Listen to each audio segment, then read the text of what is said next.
নমস্কার, সকলকে স্বাগত জানাই আজকের আরো একটি নতুন এপিসোডে। আমি দীপ চ্যাটার্জি রয়েছি আপনাদের সঙ্গে। আকাশে বাতাসে বর্ষার আমেজ থাকলেও কার্যত পশ্চিমবঙ্গের রাজনৈতিক আমেজ যেন একদম গরম হয়ে উঠেছে।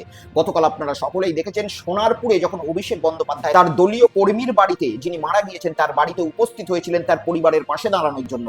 সেই সময় অভিষেক বন্দ্যোপাধ্যায়ের উপর ব্যাপক হারে আক্রমণ নেমে আসে। অভিষেক বন্দ্যোপাধ্যায়কে কার্যত প্রাণে মারার মতো এমনও চেষ্টার আমরা ভিডিও ফুটেজ পেয়েছি। সে সমস্ত কিছু বিষয় নিয়ে আজকে আলোচনা করব। অভিষেক বন্দ্যোপাধ্যায় শুধু নয়, অভিষেক বন্দ্যোপাধ্যায়ের পাশাপাশি আজকে শ্রীরামপুরে কল্যাণ বন্দ্যোপাধ্যায়ের উপরেও এমন আক্রমণ নেমে এসেছে এবং দিকে দিকে অভিষেক বন্দ্যোপাধ্যায়ের উপরে এই আক্রমণের ঘটনায় যারা প্রতিবাদ করতে তৃণমূল কংগ্রেসের রাজনৈতিক কর্মসূচি নিয়ে রাস্তায় নেমেছিল, তাদের বিরুদ্ধেও পুলিশ এবারে গ্রেপ্তারি পরোয়ানা জারি করে তাদেরকে গ্রেপ্তার করে ফেলছে। এমনই বিরোধীদের কণ্ঠকে রোধ করার এমন দৃশ্য পশ্চিমবঙ্গে দেখা যাচ্ছে রাজনৈতিক পালাবদলের পরেই। কিন্তু এই বিষয়গুলোর উপর আমরা নজর রাখবই। তাছাড়াও আজকের এই বিশেষ এপিসোডে আপনাদেরকে দেখাবো যে সোনারপুরে অভিষেক বন্দ্যোপাধ্যায়ের উপরে যে আক্রমণ নেমে এসেছে। আপনারা যদি টেলিভিশন পর্দাগুলো এই পশ্চিমবঙ্গের যারা প্রাইম টাইম শো করে বেড়ায়, যারা একেবারে স্যাটেলাইট টেলিভিশন মাধ্যম, নিউজ টেলিভিশন মাধ্যম, বড় বড় সুটবুট পড়া অ্যাঙ্কার, তাদের যদি আপনারা টিভির পর্দায় দেখেন, একটা শব্দ তারা খুব ভালোভাবে ব্যবহার করছে যে জনরোষের শিকার হয়েছেন অভিষেক বন্দ্যোপাধ্যায়, জনরোষের শিকার হয়েছেন কল্যাণ বন্দ্যোপাধ্যায়। কিন্তু আমরা একটু ফেসবুক ঘাঁটার পরে, একটু তথ্য সংগ্রহ করার পরে দেখলাম যেটাকে জনরোষ বলে এই সমস্ত মিডিয়া বন্ধুরা চালিয়ে দেওয়ার চেষ্টা করছেন। এই যে জনরোষ শব্দটা এরা যে এর মধ্যে বসানোর চেষ্টা করছেন, সেটাতে দেখা যাচ্ছে একটি পার্টিকুলার রাজনৈতিক দলের লোকজনের ছবি। হ্যাঁ, আপনাদেরকে এই ভিডিওর মধ্যে সেই বিষয়ই খুলাসা করব পরিষ্কারভাবে, কোনো রাজনৈতিক রং না দেখে। যেটা সত্য সেটাই আপনাদের সামনে নিয়ে আসবো এবং দেখাবো যে অভিষেক বন্দ্যোপাধ্যায়ের উপরে গতকাল যে আক্রমণ নেমে এসেছিল, সেই আক্রমণের ব্যাপক ছবি তো আপনারা বিভিন্ন টেলিভিশন পর্দায়, বিভিন্ন সোশ্যাল মাধ্যমে দেখেছেন। কিন্তু যেটা দেখেননি সেটা হচ্ছে এই আক্রমণের পেছনে ছিলেন কারা, তাদের আসলে রাজনৈতিক পরিচয় কি, যে রাজনৈতিক পরিচয়টাকে লুকানোর চেষ্টা করছে এই পশ্চিমবঙ্গের কিছু মিডিয়া, যাদেরকে জনরোষের আখ্যা দিচ্ছে। আদেও কি সেটা জনরোষ, নাকি এর পেছনে লুকিয়ে রয়েছে রাজনৈতিক প্রতিহিংসা? সমস্ত কিছু বিষয় দেখাবো এই এপিসোডে। তার আগে চ্যানেলটাকে সাবস্ক্রাইব করে নেবেন এবং আমার যে কোনো নোটিফিকেশন পেতে এই যে কিউআর কোডটি দেখছেন হোয়াটসঅ্যাপ চ্যানেলের, এটাকে অতি অবশ্যই আপনার মোবাইল থেকে স্ক্যান করে হোয়াটসঅ্যাপ চ্যানেলটিকে সাবস্ক্রাইব করে নেবেন, যাতে যে কোনো ভিডিওর নোটিফিকেশন, যে কোনো তথ্য আপনাদের কাছে সঙ্গে সঙ্গে পৌঁছে যায়। তো আসুন শুরু করা যাক ভিডিও। এবং প্রথমে আপনাদেরকে আপনারা বহুবার এই ছবি গতকাল থেকে দেখেছেন, আজকেও আরো একবার আপনাদেরকে সেই ছবি দেখাই, যেখানে অভিষেক বন্দ্যোপাধ্যায় পূর্ব নির্ধারিত তার একটি পলিটিক্যাল কর্মসূচি ছিল, যেখানে তারই দলের অর্থাৎ তৃণমূল কংগ্রেস দলের এক কর্মী মারা যাওয়ার জন্য সেই পরিবারের পাশে দাঁড়াতে গিয়েছিলেন সোনারপুরে, যেটা দক্ষিণ 24 পরগনার অন্তর্গত। আর এই সোনারপুরে তিনি যাওয়ার পরে অভিষেক বন্দ্যোপাধ্যায়ের সঙ্গে সেই ঘটনা ঘটলো, যে ঘটনা একসময় এ রাজ্যে মানতেই হবে শুভেন্দু অধিকারীদের সঙ্গে ঘটেছে। আবার যখন তৃণমূল কংগ্রেস শাসনে ছিল না, সিপিএম শাসনে ছিল, তখন মমতার বন্দ্যোপাধ্যায়ের সঙ্গেও ঘটেছে। আর সেই ছবি গতকাল দেখা গেল অভিষেক বন্দ্যোপাধ্যায়ের সঙ্গে। দেখুন। অভিষেক বন্দ্যোপাধ্যায়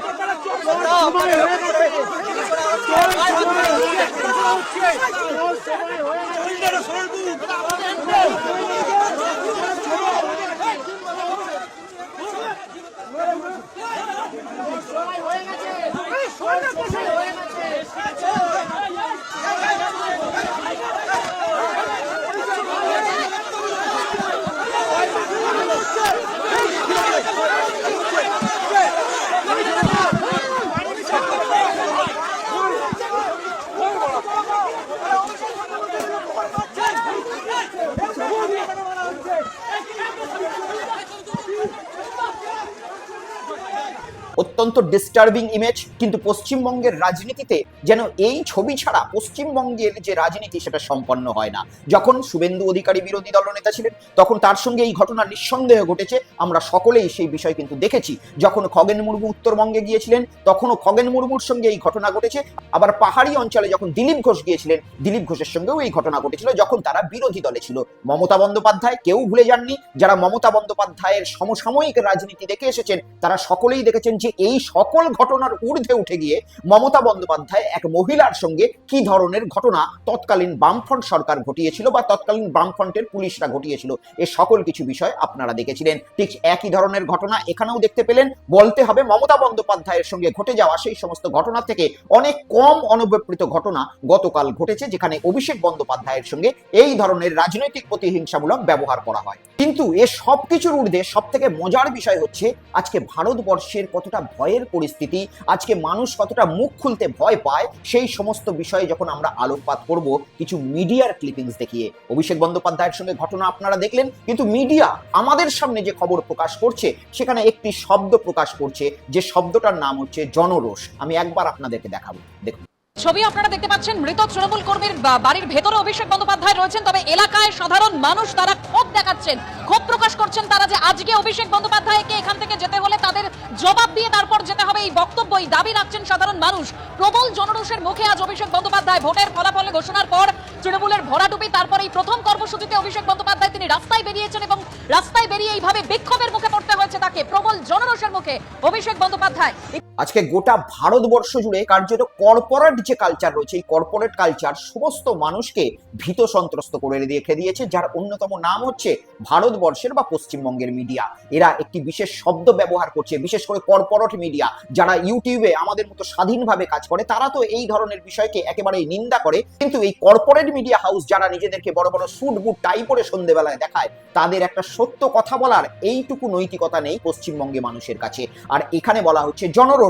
আর আপনাদের কাছে মনে থাকবে, আর আপনাদেরকে একবার মনে করিয়ে দেবো, এই ধরনের ঘটনা আমি অতীতে যখন বললাম যে শুভেন্দু অধিকারী মহাশয়ের সঙ্গেও ঘটেছে, খগেন মুর্মুর সঙ্গেও ঘটেছে, কিন্তু তখন এই পশ্চিমবঙ্গের মিডিয়া এই জনরোষ শব্দটাকে ব্যবহার করেনি। তখন তারা গোল গোল করে সার্কেল চিহ্ন দিয়ে বিশেষ কিছু মানুষকে চিহ্নিত করত আর বলতো যে এরা তৃণমূল কংগ্রেসের আশ্রিত দুষ্কৃতী। আপনাদের মনে থাকবে ঠিক এই ল্যাঙ্গুয়েজটা। কিন্তু আজকে মিডিয়া বন্ধুদের এক মাসের মধ্যে কি এমন অবস্থা হলো যে তারা সেই আশ্রিত দুষ্কৃতী শব্দটাকে ভুলে বসে আজকে তারা জনরোষের শব্দে পরিণত করে দিয়েছে। কিন্তু আমি আপনাদেরকে দেখাবো কোনো রকম কালার না দেখে, কোনো রকম ভয় না পেয়ে, মেরুদণ্ড সোজা রেখে, যে এই ঘটনার পেছনে আদতে কারা যুক্ত ছিল, কাদের ছবি বেরিয়ে এসেছে, তারা কি সত্যিই কোনো জনসাধারণ নাকি বিশেষ কোনো পলিটিক্যাল পার্টির সঙ্গে যুক্ত, এই বিষয়টাই খোলাসা করব আজকের এই প্রতিবেদনে। কিন্তু তার আগে আপনাদেরকে আমি দেখাবো এই বিষয় ঘটে যাওয়ার পরে অভিষেক বন্দ্যোপাধ্যায় তিনি কিন্তু দমতে নারাজ। তিনি বলছেন যে আমি লড়াই করব, আমার প্রাণ চলে গেলেও লড়াই করব, আমার সিকিউরিটির প্রয়োজন নেই, আমি রাস্তায় একাই চলবো। দেখুন, এরা আমাদের প্রাণে মারতে চায়, মেরে দিক, আমার মৃতদেহ উদ্ধার হোক এখান থেকে। মানে মাথাটা বেঁচে গেছে খালি আমার একটা হেলমেট পরেছিলাম বলে, টড়ি প্রায় একদম ছিঁড়ে, বেল্ট টেল সব ছিঁড়ে দিয়েছে। আমাকে বাইরে থেকে স্লোগান দিচ্ছে চোর। বাংলার কোনো মুখ্যমন্ত্রীকে টিভির পর্দায় আজ পর্যন্ত স্বাধীনতার পর এইভাবে নির্লজ্জভাবে কেউ টাকা নিতে দেখেনি। আমি আমার কাছে সব রেকর্ড রেখে দিয়েছি। পুরো ঘটনাটা ভিডিওগ্রাফি হয়েছে, হোয়াটসঅ্যাপের মাধ্যমে জেলা পুলিশ সুপার, আইসি সবাইকে আগে থেকে অ্যালার্ট করা হয়েছে যে এখানে কিছু বহিরাগত লোকেরা জমায়েত করেছে, আপনারা ফোর্স পাঠান, ব্যবস্থা নিন। একজন পুলিশের প্রতিনিধি নেই, একজন। আমরা ভয় পাওয়ার লোক নই। সিপিএম এর 34 বছরের অপশাসনের কাছে তৃণমূলের কর্মীরা মাথা নত করেনি। বিজেপি যদি ভাবে ধমকে চমকে আমরা ঘরে ঢুকে যাব, তারা মূর্খের স্বর্গে বাস করছে। কিন্তু যে পরিস্থিতি আজকে এরা তৈরি করেছে, আমার মনে হয় সিপিএম এর বা ওই মধ্যযুগের বড়বড়তাও এদের কাছে লজ্জা পাবে। যেভাবে মানে মাথাটা বেঁচে গেছে খালি আমার একটা হেলমেট পরেছিলাম বলে। আজকে ভারতবর্ষের রাজনীতি কোন জায়গায় পৌঁছেছে একবার চিন্তা করুন। একজন সাংসদের সঙ্গে এই ধরনের ঘটনা ঘটছে, তাহলে সাধারণ মানুষ তারা কতটা নিরাপত্তাহীনতায় ভুগবে এটা ভাবতে পারছেন? অভিষেক বন্দ্যোপাধ্যায় বলে বলছি না, না একেবারেই নয়। অতীতে খগেন মুর্মু তিনিও তো সাংসদ ছিলেন বিজেপির, তার সঙ্গেও এই ধরনের বড়চিত ঘটনা ঘটেছিল। কিন্তু তখন মিডিয়া যে সমস্ত তৃণমূল কংগ্রেস আশ্রিত দুষ্কৃতীদের খুঁজে পেয়েছিল, সেই মিডিয়া আজকের দিনে আর পলিটিক্যাল আশ্রিত দুষ্কৃতীদের খুঁজে পাচ্ছে না, তারা সেখানে জনরোষ দেখছে। আমি আবার বলছি, আপনাদেরকে দেখাবো যে এটা জনরোষ নয়, এর পেছনে কারা আসলে লুকিয়ে রয়েছে আপনাদের সামনে এক্ষুনি প্রকাশ করব। কিন্তু তার আগে অভিষেক বন্দ্যোপাধ্যায়ের এই বিষয় নিয়ে প্রতিক্রিয়া রাখতে গিয়ে মমতা বন্দ্যোপাধ্যায় কি বললেন সেটা শোনাবো, দেখুন। আজকের দিনটায় যে অত্যাচার আপনারা দেখালেন, আমাদেরও সরকার ছিল, কোনোদিন আপনাদের গায়ে আমরা টাচ করতে দিইনি। কত মর্যাদা নিয়ে ঘুরে বেড়াতেন, কত কেস ছিল সেগুলো আপনারা খুঁজে নিন। কোর্টের রায় ছিল এফআইআর করা যাবে না তার বিরুদ্ধে। একজন হাজব্যান্ডের ওয়াইফ তো কেসও করেছিল, সেসব ঘটনা আমরা জানি। কিন্তু আজকে যে ঘটনা তারা ঘটাচ্ছেন, এর থেকে লজ্জাজনক ঘটনার কিছু হতে পারে না। তবে এই ঘটনা ঘটিয়ে ওকে আজকে মানুষের আশীর্বাদে বেঁচেছে, মানুষের দোয়ায় বেঁচেছে, মানুষের শুভকামনায় বেঁচেছে। আমি বিশ্বাস করি আগামীকাল থেকে আমাদের ছেলেমেয়েরা, কর্মীরা, তারা নিজেরা রাস্তায় তাদের কর্মসূচি নেবেন। আর আমিও 2 তারিখ থেকে আমার কর্মসূচি শুরু করছি রানী রাসমণি রোড থেকে।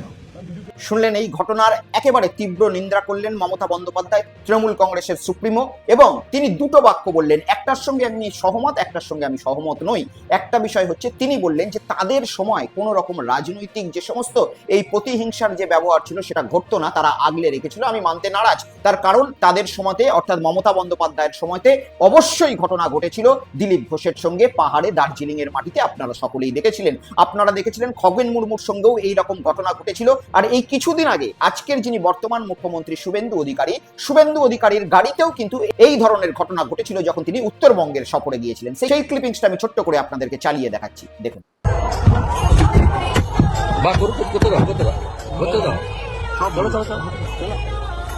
চলো ফিরতে বলো, ফিরতে বলো, নামতে না বলো, নামতে না বলো, নামতে না বলো।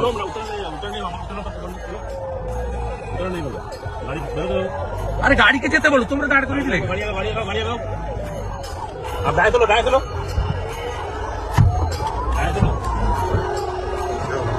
গায়ে তোলো, শালা, শালা কিছু বলবে মানে তো কত ভালো,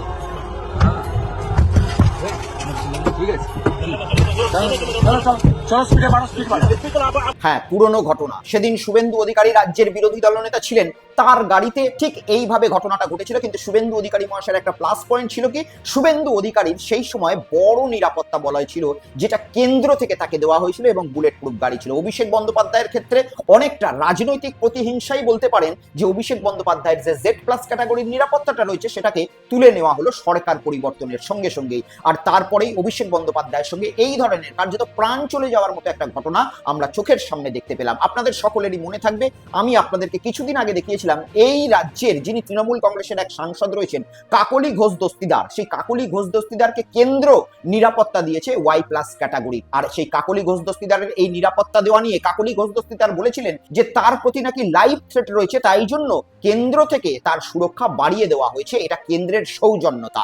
আমি সেদিন বলেছিলাম যে কাকলি ঘোষ দস্তিদারের কেন্দ্রের এই নিরাপত্তা বাড়ানোর পেছনে অবশ্যই কাকলি ঘোষ দস্তিদারের বিজেপিতে যাওয়ার কোন রকম ইচ্ছা প্রকাশ থাকলেও থাকতে পারে। কারণ কাকলি ঘোষ দস্তিদারকে যেখানে কেন্দ্র নিরাপত্তা দিচ্ছে, সেখানে অভিষেক বন্দ্যোপাধ্যায়, যার কার্যত কালকে প্ল্যানটা চলে যেতে পারতো একেবারে প্রকাশ্যে, আপনাদের সামনে এই ভিডিও ক্লিপিংসটি দেখাচ্ছি, সেখানে দেখতে পাচ্ছেন যে এক যুবক পাথর ছুটছে, আর মাথায় যদি অভিষেক বন্দ্যোপাধ্যায়ের হেলমেটটি না থাকতো তাহলে অভিষেক বন্দ্যোপাধ্যায় সেখানেই স্পট ডেড হয়ে যেতেন। তা এই ধরনের জীবনের ঝুঁকি নিয়ে যে আক্রমণ চলছে, যার প্রতি তার নিরাপত্তাটাকে তুলে নেওয়া হচ্ছে, সেখানে কেন্দ্রের কোন রকম খবর থাকছে না, আর কাকলি ঘোষ দস্তিদারের জন্য কেন্দ্রের খবর থাকছে। এ বিষয় দেখলেই বোঝা যায় যে কারা বিজেপির সঙ্গে যোগাযোগ রাখতে চলেছে আগামী দিনে। যাই হোক, এই সমস্ত কিছু বিষয় থেকে সরে গিয়ে আমি আপনাদেরকে যে বিষয়টা বলছিলাম, যে এই ঘটনা শুভেন্দু অধিকারী থেকে শুরু করে খগেন মুর্মু থেকে শুরু করে শঙ্কর ঘোষ থেকে শুরু করে এমনকি দিলীপ ঘোষের সঙ্গেও এই ঘটনা ঘটেছিল। অতীতে এই ছবিগুলো দেখছিলেন তখন ক্যামেরা এতটা সকলের কাছে ছিল না, তাই ব্ল্যাক অ্যান্ড হোয়াইট এই চিত্রগুলো দেখছিলেন, এগুলো মমতা বন্দ্যোপাধ্যায়ের সঙ্গেও ঘটেছিল। কিন্তু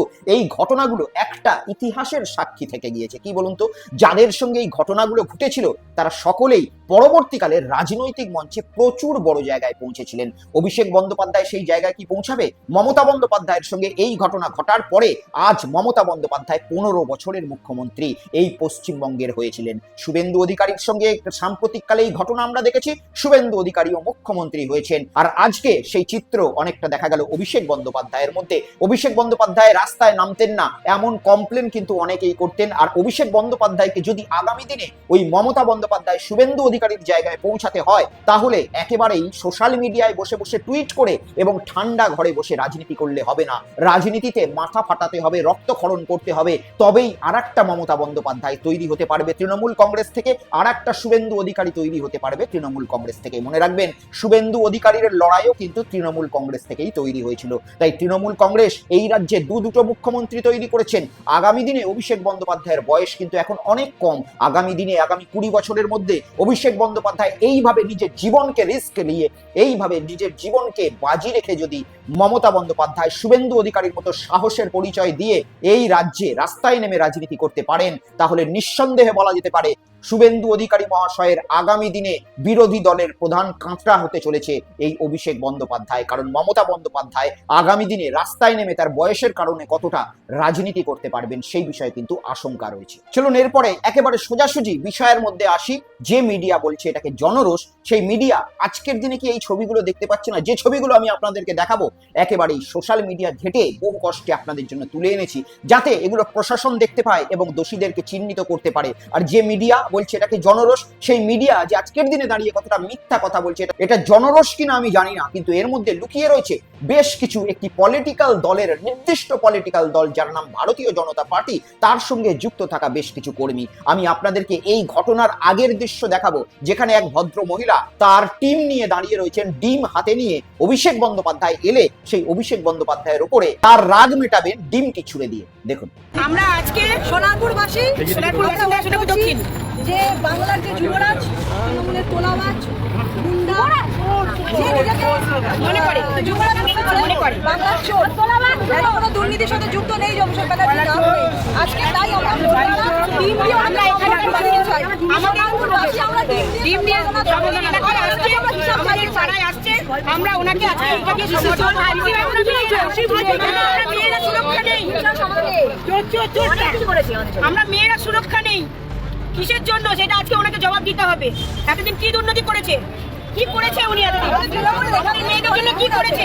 আপনারা দেখলেন এখানে এক ভদ্র মহিলা হাতে ডিম নিয়ে তার বাহিনী নিয়ে দাঁড়িয়ে রয়েছেন এবং তিনি বলছেন যে অভিষেক বন্দ্যোপাধ্যায় বা তোলাবাজ, তৃণমূল কংগ্রেসের তোলাবাজ, তিনি এলে আমরা এই ডিম দিয়ে তাকে সংবর্ধনা জানাতে চাই। আপনারা দেখলেন এবং তিনি সেখানে বললেন আমরা সোনারপুরবাসী, যেটাকে টিভির মিডিয়ায় বলা হচ্ছে জনরোষ। তো এই সোনারপুরবাসীর সঙ্গে কিভাবে বিজেপির যোগসূত্র রয়েছে সেটা আমি আপনাদেরকে এই মোবাইলের পর্দায় দেখাচ্ছি। এই যে ভদ্র মহিলা হাতে ডিম নিয়ে দাঁড়িয়েছিলেন, এনার আরো একটি চিত্র প্রকাশ হয়েছে, যেখানে দেখতে পাচ্ছেন গোল সার্কেলে এই ভদ্রমহিলা অভিষেক বন্দ্যোপাধ্যায়ের দিকে ডিম ছুড়ছেন।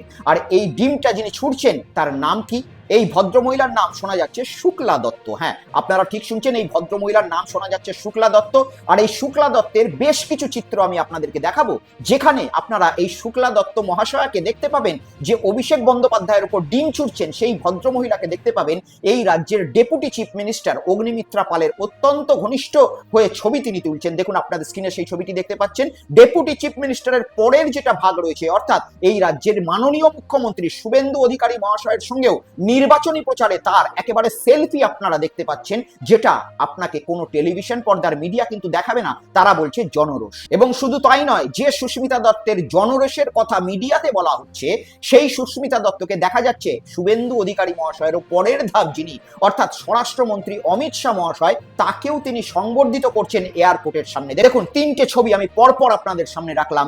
একটাতে ডেপুটি চিফ মিনিস্টার অগ্নিমিত্রা পালের সঙ্গে সুস্মিতা দত্ত, একটাতে মাননীয় মুখ্যমন্ত্রী শুভেন্দু অধিকারীর সঙ্গে সুস্মিতা দত্ত, আর একটাতে মাননীয় স্বরাষ্ট্রমন্ত্রী অমিত শাহের সঙ্গে সুস্মিতা দত্ত।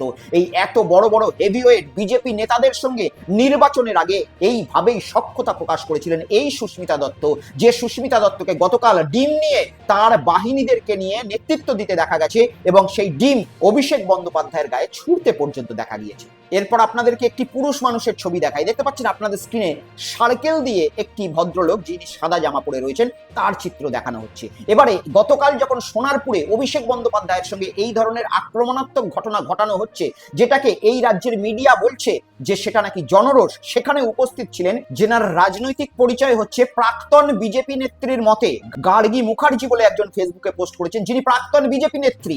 ভোটের আগে বিজেপির সঙ্গে দূরত্ব সৃষ্টি হয় এবং তিনি পরবর্তীকালে বিজেপির সঙ্গে থাকতেন না, কিন্তু তিনি প্রাক্তন বিজেপি নেত্রী। তিনি দাবি করছেন যে অভিষেক বন্দ্যোপাধ্যায়ের সঙ্গে যখন এই ঘটনা ঘটছে, তখন সোনারপুর উত্তরের 29 নম্বর ওয়ার্ডের বিজেপির মন্ডল সভাপতি নাকি সেই জায়গায় উপস্থিত ছিলেন। আর এই যে ছবিটি তিনি নিজে সোশ্যাল মিডিয়ায় পোস্ট করেছেন এবং প্রশাসনের কাছে প্রশ্ন চিহ্ন তুলে ধরেছেন। আরো একটি ছবি ফেসবুক পোস্ট আপনাদের দেখায়। এটি তোফাজ্জেল শেখ বলে একজন পোস্ট করেছেন ফেসবুকে এবং তার মতে এই যে ছেলেটিকে দেখছেন অভিষেক বন্দ্যোপাধ্যায়ের হাত ধরে হাফ প্যান্ট পরে অভিষেক বন্দ্যোপাধ্যায়কে মারছেন, সেই ছেলেটির নাম হচ্ছে আকাশ গায়েন এবং এই তোফাজ্জল শেখের ফেসবুক অ্যাকাউন্টের মতে এই ছেলেটি সোনারপুরের বিজেপি কর্মী। ফুলের হাট সংঘ বলে একটি ক্লাব রয়েছে, সেই ক্লাবের কাছাকাছি এই ছেলের বাড়ি। অর্থাৎ এই যে সকল চিত্র আপনাদের কাছে তুলে ধরলাম, এই চিত্র থেকে একটা জিনিস পরিষ্কার, ওই যে মিডিয়া বন্ধুরা বলছে যে জনরোষ, এটা কিন্তু জনরোষ নয়, রাজনৈতিক প্রতিহিংসা। আর তার প্রমাণ সোশ্যাল মিডিয়ায় উঠে আসা এই ধরনের চিত্র, যেখানে সোনারপুরের আশেপাশে যে সমস্ত মানুষেরা রয়েছে তারাই সেই চিত্রটা ফাঁস করছেন এবং প্রকাশ্যে দেখা যাচ্ছে কিভাবে বিজেপির সঙ্গে যুক্ত থাকা কর্মীরা পরিকল্পিতভাবে অভিষেক বন্দ্যোপাধ্যায়ের সঙ্গে এই ঘটনা ঘটিয়েছে। এখন প্রশ্ন হচ্ছে, ইতিমধ্যেই শোনা যাচ্ছে পুলিশ 6 জনকে গ্রেপ্তার করেছে এবং বিশেষ কিছু মিডিয়াতে শোনা যাচ্ছে যে সেই 6 জন নাকি তৃণমূল কংগ্রেসেরই লোক এক সময়কার ছিলেন। আর আজকের দিনে দাঁড়িয়ে সকলেই তৃণমূল থেকে বিজেপিতে পরিণত হয়েছে, তাই নতুন বিজেপিরাই এই ঘটনা ঘটিয়েছে কিনা এবং এই অভিযুক্ত যাদেরকে গ্রেপ্তার করা হয়েছে তাদের মধ্যে প্রকৃত অর্থে যাদের সঙ্গে একেবারে প্রকাশ্যে বিজেপি যোগ, তাদেরকে প্রশাসন গ্রেপ্তার করেছে কিনা এই বিষয়ে সঠিক তথ্য এখনো পর্যন্ত আমার কাছে নেই। হাতে তথ্য এলে অবশ্যই আপনাদের কাছে জানাবো। কিন্তু যদি প্রশাসন এই আসল দোষীদেরকে ছেড়ে রেখে ওই কিছু প্রক্সিদেরকে গ্রেপ্তার করে থাকে, তাহলে বলতে হবে প্রশাসন কিন্তু একেবারেই রং দেখে কাজ করছে, সঠিক কাজ করেন। সকলে ভালো থাকবেন। আজকের প্রতিবেদন এখানেই শেষ হলো, দেখা হবে পরবর্তী প্রতিবেদনে। ততক্ষণে সাবধানে থাকুন, সুস্থ থাকুন, দেখতে থাকুন বেঙ্গল পালস উইথ দীপ, সত্য যেখানে রং দেখে না। নমস্কার।